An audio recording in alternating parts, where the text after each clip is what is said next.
Acts 23 verses 1 to 22. Paul looked straight at the Sanhedrin and said, "My brothers, I have fulfilled my duty to God in all good conscience to this day." At this the high priest Ananias ordered those standing near Paul to strike him on the mouth.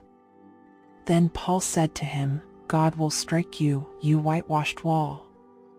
You sit there to judge me according to the law, yet you yourself violate the law by commanding that I be struck." Those who were standing near Paul said, "How dare you insult God's high priest?" Paul replied, "Brothers, I did not realize that he was the high priest, for it is written, 'Do not speak evil about the ruler of your people.'" Then Paul, knowing that some of them were Sadducees and the others Pharisees, called out in the Sanhedrin, "My brothers, I am a Pharisee, descended from Pharisees. I stand on trial because of the hope of the resurrection of the dead." When he said this, a dispute broke out between the Pharisees and the Sadducees, and the assembly was divided. The Sadducees say that there is no resurrection, and that there are neither angels nor spirits, but the Pharisees believe all these things. There was a great uproar, and some of the teachers of the law who were Pharisees stood up and argued vigorously. "We find nothing wrong with this man," they said. "What if a spirit or an angel has spoken to him?" The dispute became so violent that the commander was afraid Paul would be torn to pieces by them. He ordered the troops to go down and take him away from them by force and bring him into the barracks. The following night the Lord stood near Paul and said, "Take courage. As you have testified about me in Jerusalem, so you must also testify in Rome."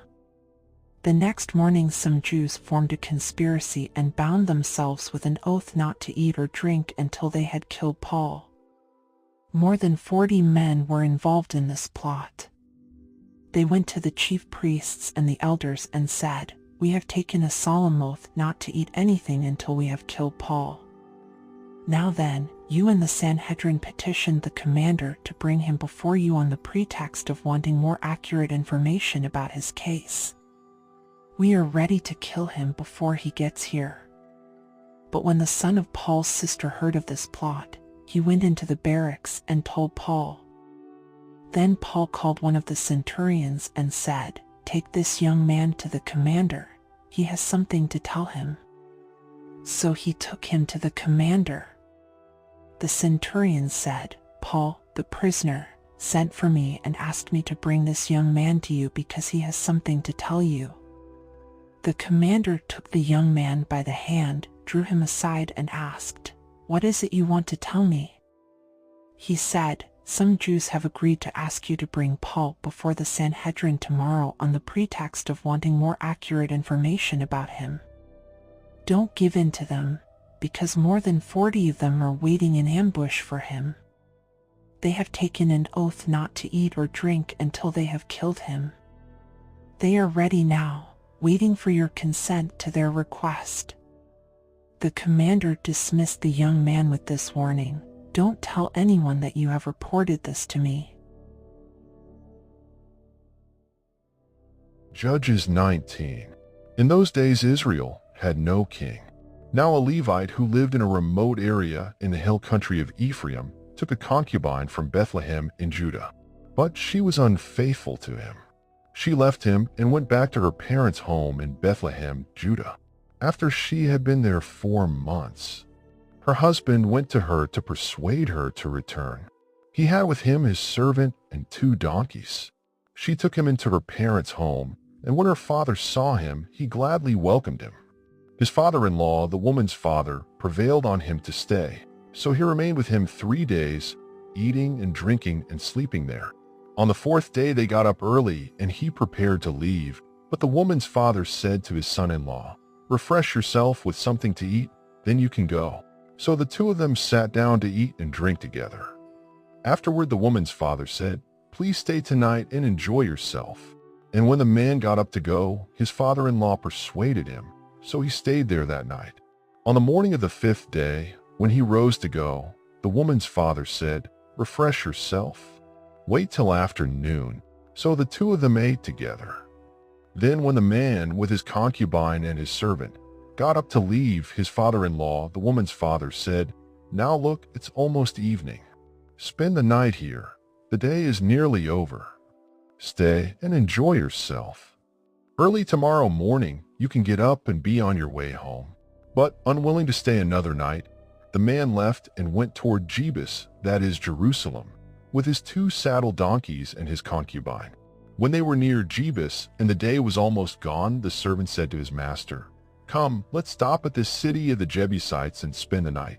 His master replied, "No, we won't go into any city whose people are not Israelites. We will go on to Gibeah." He added, "Come, let's try to reach Gibeah or Ramah and spend the night in one of those places." So they went on, and the sun set as they neared Gibeah in Benjamin. There they stopped to spend the night. They went and sat in the city square, but no one took them in for the night. That evening an old man from the hill country of Ephraim, who was living in Gibeah, the inhabitants of the place were Benjamites, came in from his work in the fields. When he looked and saw the traveler in the city square, the old man asked, "Where are you going? Where did you come from?" He answered, "We are on our way from Bethlehem in Judah to a remote area in the hill country of Ephraim where I live. I have been to Bethlehem in Judah, and now I am going to the house of the Lord. No one has taken me in for the night. We have both straw and fodder for our donkeys and bread and wine for ourselves, your servants, me, the woman, and the young man with us. We don't need anything. You are welcome at my house," the old man said. "Let me supply whatever you need. Only don't spend the night in the square." So he took him into his house and fed his donkeys. After they had washed their feet, they had something to eat and drink. While they were enjoying themselves, some of the wicked men of the city surrounded the house. Pounding on the door, they shouted to the old man who owned the house, "Bring out the man who came to your house so we can have sex with him."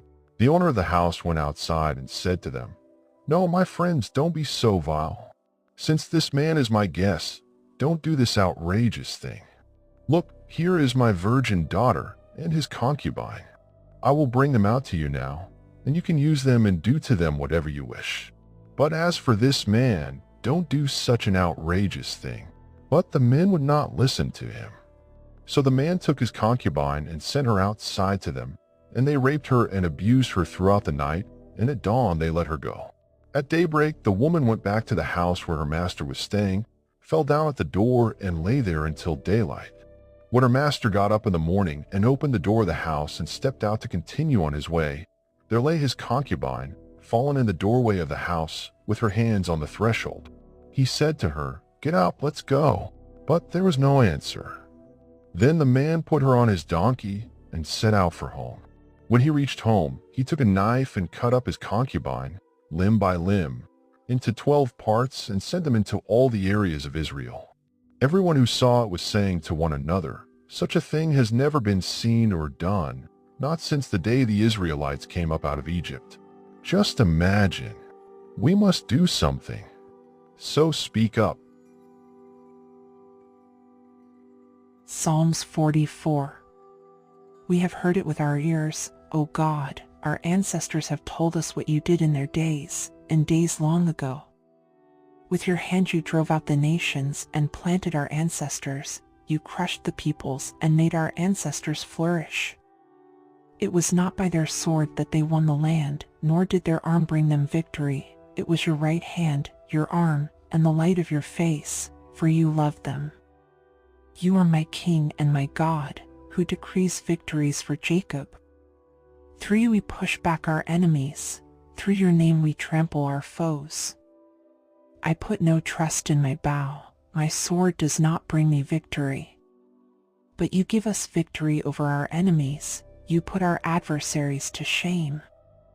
In God we make our boast all day long, and we will praise your name forever. But now you have rejected and humbled us. You no longer go out with our armies. You made us retreat before the enemy, and our adversaries have plundered us. You gave us up to be devoured like sheep and have scattered us among the nations. You sold your people for a pittance, gaining nothing from their sale.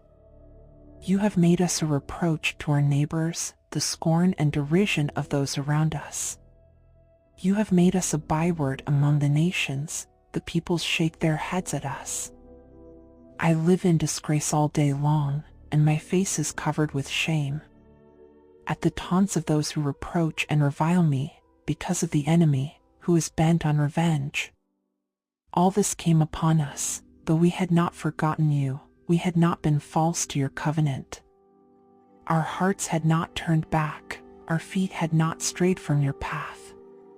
But you crushed us and made us a haunt for jackals, you covered us over with deep darkness. If we had forgotten the name of our God or spread out our hands to a foreign god, would not God have discovered it, since he knows the secrets of the heart? Yet for your sake we face death all day long, we are considered as sheep to be slaughtered. Awake, Lord! Why do you sleep? Rouse yourself. Do not reject us forever. Why do you hide your face and forget our misery and oppression? We are brought down to the dust, our bodies cling to the ground.